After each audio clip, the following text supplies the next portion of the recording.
Greetings and blessings. Thank you for being here again today. Yes, yes, yes. And we are so grateful for this day, this time. And today, let's talk about the children. Let's talk about the leaders. Let's talk about the future leaders, that is. Well, we know that some of the scriptures were saying that raise up a child the way it should go, and when they get older, will not depart, okay? Depart from being the nice person, being uh, raised up to be respectful, honor, and all that stuff. But what happened to the generation today? What happened to our children today? What happened to the youth? We're not talking about the little toddler. We're not talking about those who going into pre, how is that, pre-K and high school. We're talking about the young adults. We're talking about those who now say that I'm grown, I'm 18, I'm 17, I'm big enough now to do what I want to do. Uh, I don't believe in this and I don't believe in that. They have their own mind and everything. Okay, okay, good. You have your own mind. Because we were supposed to, we was given a free will a long time ago. All right, that free will. But what that free will consists of?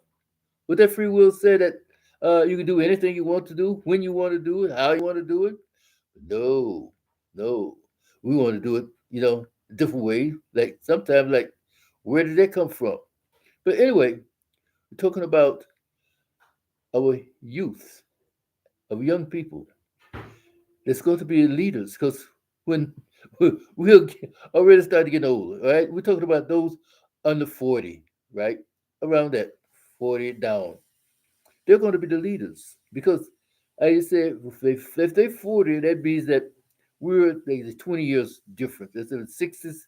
We start to get too old to get out there and do the grind and do the hump and all that stuff. And then some of us, like, hey, I guess they'll never go old. They never grow to that place to ride in the sunshine, sunsets. You know what I mean? All right, that's good.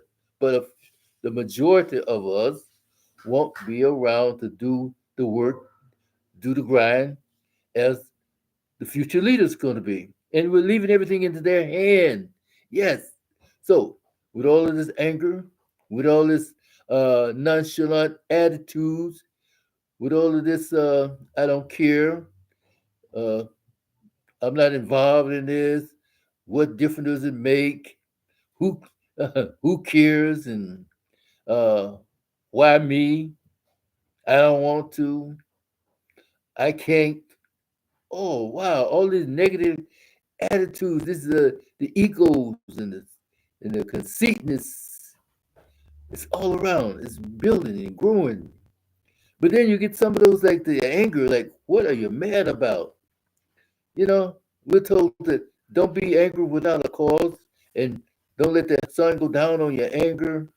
But yet and still, it seems like the least little thing we get mad about. We get the least little thing we angry about. The least little thing we go off the deep end about. And then talking about mental illness and all these things that they come about. Wow, what has happened?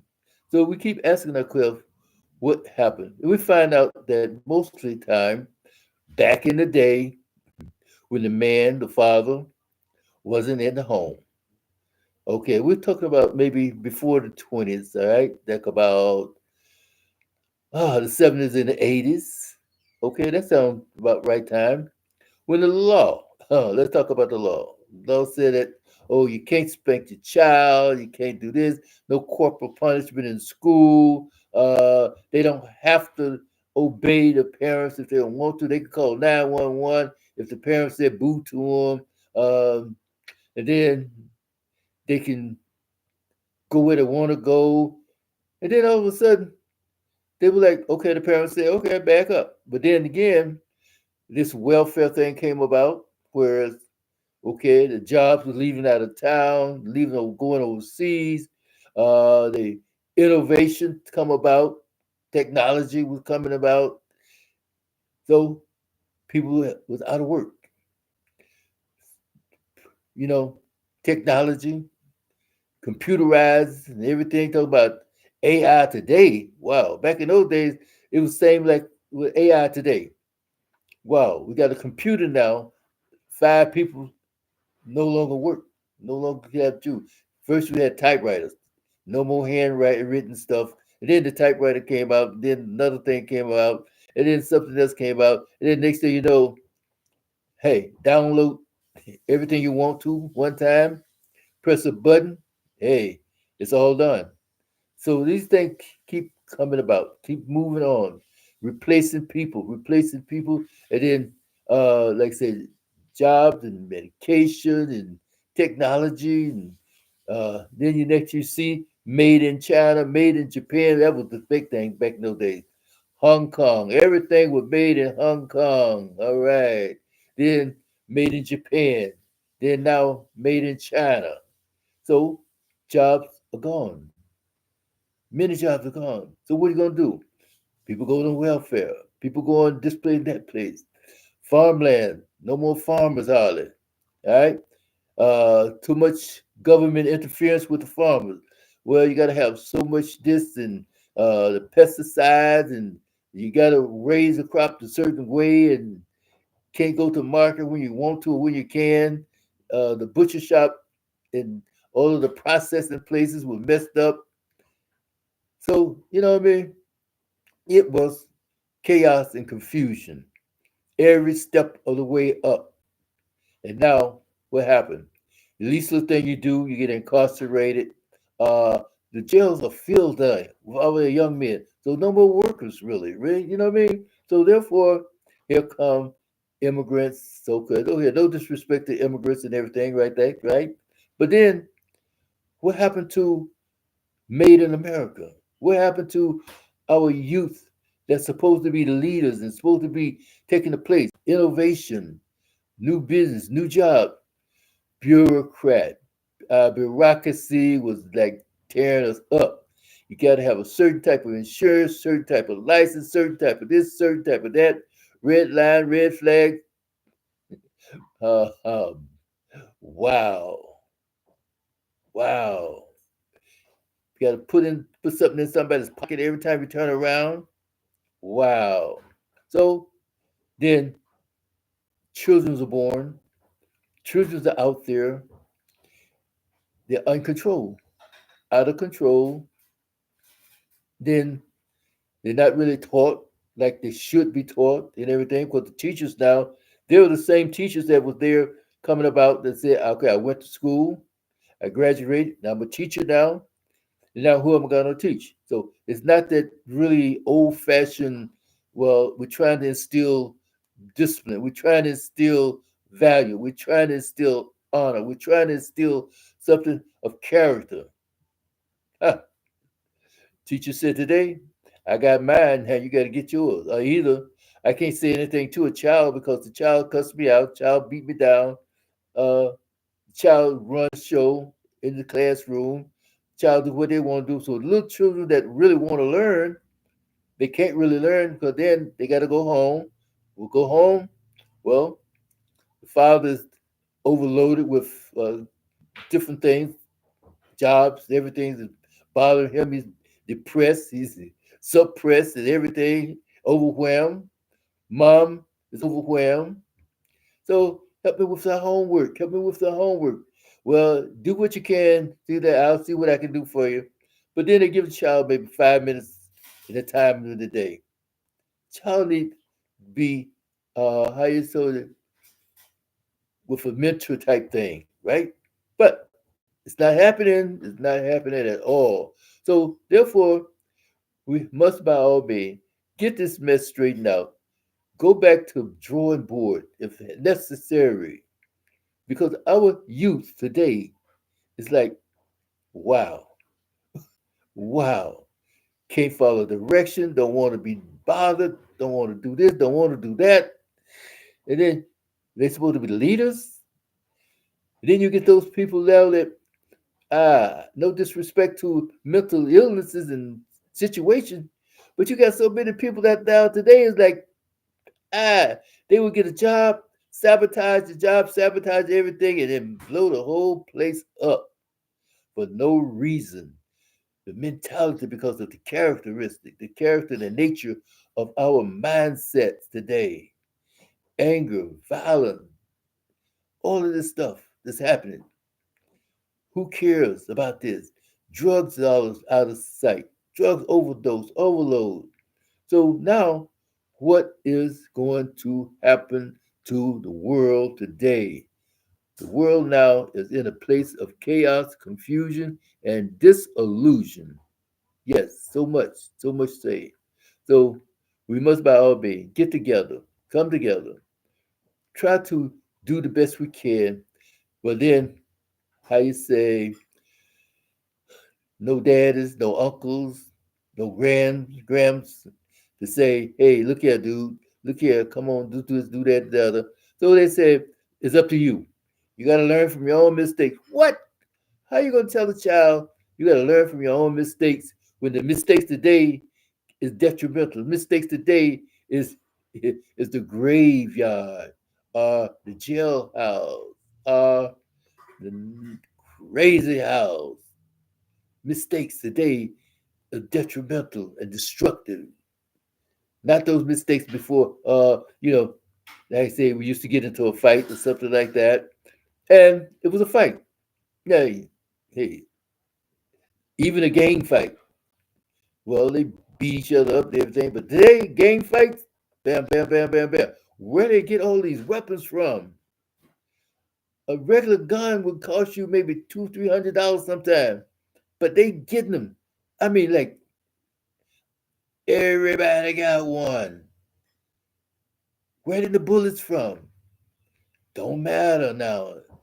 And then when you get it, oh well, you arm this and arm that, but no intention about why you need this kind of stuff, why you doing this kind of stuff. Who's in charge today? The church is failing, society's failing, the community's failing, everybody's failing our youth, failing them. So what we're gonna do? Keep moving, keep going, keep growing. But then while we call it on the one that really can help us, don't seem to be because there's no fear in God no more. No, no fear in God, no respect, that is. You know what I mean? And then yet and still there's no fear of punishment. I don't care, hit me, don't matter to me. When a dude can stand up and say, get beat down, beat up, and don't care just to get an approval, come on. That is insane. Because now I can take a beating. What? A beating can almost kill you, and it has done that in so many places. It has killed children just because they didn't care. They would stand up and fight somebody, and then fight to the death. This not the gladiator days, but they acting like it. So what are we gonna do? What can we do? Can we really get together? Can we talk together? But then here's the ego, here's the conceitness, here's the arrogancy.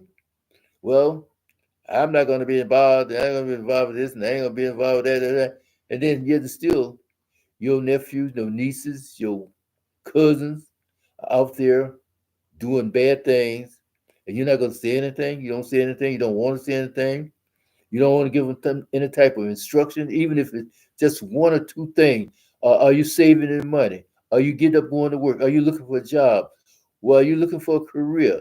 What do you think you want to do in life? Little things like that. Get them to think. Get them to think. Open up their brains. But we're not doing that though. We're not doing that. Only very few people are doing that.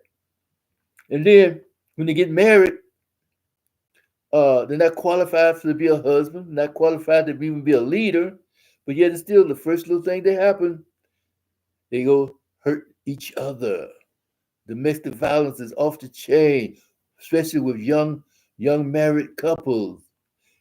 She's can't stand 1 year of being married because she's not used to that kind of stuff. Well, why wasn't she used to that stuff? Because mama and grandmama and auntie never taught her about how to treat a man or how to be there for a man or either what a man's supposed to be about. And then uncles and aunts and gramps and daddies wasn't there to tell the dude about how to treat a woman, what she's about, what she's expected of her about. And then here we go, having babies, can't take care of them. So all these things come about that's going to hurt us.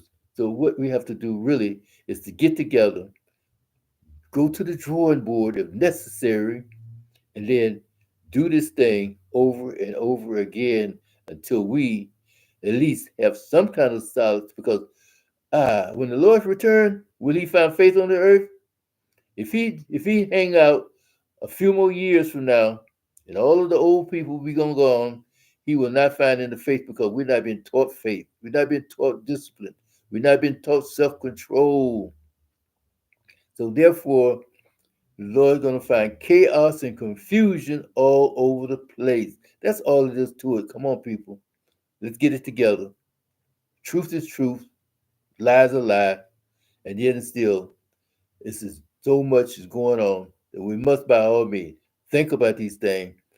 How you say, if you don't want to look into it, at least open your ears, open your mind, open your eyes, and watch as well as pray, and then speak on these things to the Lord. If you're too scared to talk about it openly, pray about it. Pray about it. That's it. So anyway, we just want to bring this to you to say a good day of, I say, changing the narrative. In other words, let's talk about the children. Let's talk about our youth. Let's talk about the leaders. Well, these are going to be the leaders of tomorrow. Unless you want AI to be a leader, and AI could do it probably. Yeah, and AI will enforce it because AI don't have no feelings, no no conscience about nothing. Will jack you up quick, fast, in a hurry. Those little robots don't care. That's how they program, and then they start to programming their own self. Computers can talk to each other. Hey, we've seen that happen in those science fiction movies. That is becoming a reality, people. All that mess that we're talking about 40, 50 years ago, what is now a reality? Don't play around. So don't think about, oh, well, everything's going to be all right. Everything's in God's hand. And God said, I put it in your hand because Jesus paid the price. And He came to reconcile us back to God, the Almighty. And He reconciled us, but He didn't reconcile everybody, only those who want to change. We have a choice to receive it or reject it. And most of the time, we see rejection all over the place. So with that in mind, I just want to bring it to you. A little something, something. Hey, it's going to be all right, but only if we make it all right. So with that in mind, thank you for being here with us today. And don't forget to go to our website, People in Love, People in LUV, peopleinlove.com. Yes. And then check out our ah digital download. Yes, Love and Betrayal, written just for you to help you to overcome those desires, issues, those desires, uh, temptation, those desires, coming to say, ah, what do you want? How you want it? Overcome all that mess. You can do it. And we teach you and show you how to do it. And then another thing too, give a better understanding of why there's infidelity, why we cheat, why we cheat. And there's so many different reasons why we're not even thinking about, but let's learn it anyway. This is why they put the price down so low that no one has an excuse to say, oh, well, I couldn't afford it. No, no, no. Yes, you can afford it. But the point of it is, get the message out there to each and every one. Everybody that has a soul, everybody who is of age should be reading this situation, this information. And then when you have a relationship, when you be married, at least you can understand a little bit better about what marriage is all about, and then how to have a better marriage that you can communicate one to another before you get married. We help you to understand, help you to have the right question to talk to each other and how to talk with each other. How to communicate is most important. Most important. Yes, so think about these things. So we can sit up and play that ha ha ha and well, oh well, how it is, yeah, yeah, all that old stuff, and you're still hurting on the inside, hurting, on the inside and it hurt on the outside because the danger of domestic violence, the danger of just violence, period, the danger of being cheating on each other, the danger of the ramification of how we defend, I'm saying not defend, but anyway, how we treat and how we go against the value of the vows. Yes, betrayal is no joke. So think about it, wonderful people. And that way, we'll talk to you later. And by the way, guess what? Love you. Bye now.